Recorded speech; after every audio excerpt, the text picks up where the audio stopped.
Garuda Express, an international courier service. AP రాష్ట్ర మంత్రి నారా లోకేష్ దూకుడు పెంచారు. సొంత జిల్లా చిత్తూరుపై దృష్టి సారించారు. 3 రోజులు సుడిగాలి పర్యటన చేసి అధికారులను పరుగులు పెట్టించారు. తన పరిధిలోని 2 శాఖలకు సంబంధించిన అన్ని అంశాలపైన అధికారులకు దిశానిర్దేశం చేశారు. విధి నిర్వహణలో బాధ్యత లేకుండా వ్యవహరిస్తే ఇంటికి పంపిస్తామంటూ హెచ్చరికలు చేశారు. లోకేష్ స్పీడ్ పెంచడం వెనుక ఆంతర్యమేమిటి? లోకేష్ రాజకీయాల్లోకి వచ్చినప్పటి నుంచి ప్రతి చోట అబాసు పాలవుతున్నారు. మాట్లాడడంలో మొదట తడబడిన లోకేష్ తరువాత వాటిని క్రమక్రమంగా చక్కదిద్దుకుంటున్నారు. తన చేష్టల ద్వారా పలుసార్లు ఇబ్బందులు ఎదుర్కొన్న లోకేష్ వాటిని కూడా సరిదిద్దుకున్నారు.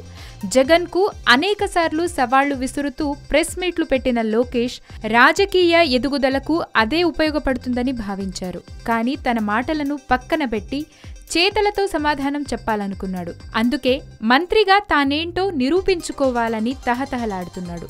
మొక్కుబడి సమీక్షలతో ఇంతకాలం నెట్టుకొచ్చిన లోకేష్ ఇప్పుడు గ్రౌండ్ లెవెల్లో ఉన్న సమస్యల పరిష్కారం కోసం సమాయత్తమవుతున్నాడు. అందుకు చిత్తూరు జిల్లాలో 3 రోజుల పాటు చేసిన పర్యటనే నిదర్శనం. ముఖ్యంగా గ్రామీణాభివృద్ధిలో కీలక భూమిక పోషించిన పంచాయతీరాజ్ శాఖకు లోకేష్ మంత్రిగా ఉన్నాడు.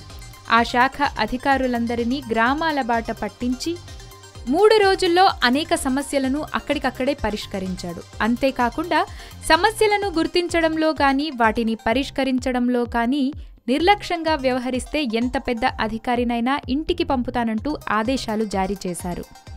మాటల ద్వారా కాకుండా చేతల ద్వారానే సమాధానం చెప్పాలనుకుంటున్న లోకేష్ పనిలో పదును పెంచాడు. ఆయన బాధ్యత వహిస్తున్న శాఖలో సమూల ప్రక్షాళన చేసే విధంగా ముందుకు వెళ్తున్నారు. మంత్రిగా పూర్తి స్థాయిలో తన సమర్థతను నిరూపించుకుంటున్న పార్టీ నాయకుడిగాను రాష్ట్ర నాయకుడిగాను ఎదగగలడన్న భావనకు వచ్చారు లోకేష్.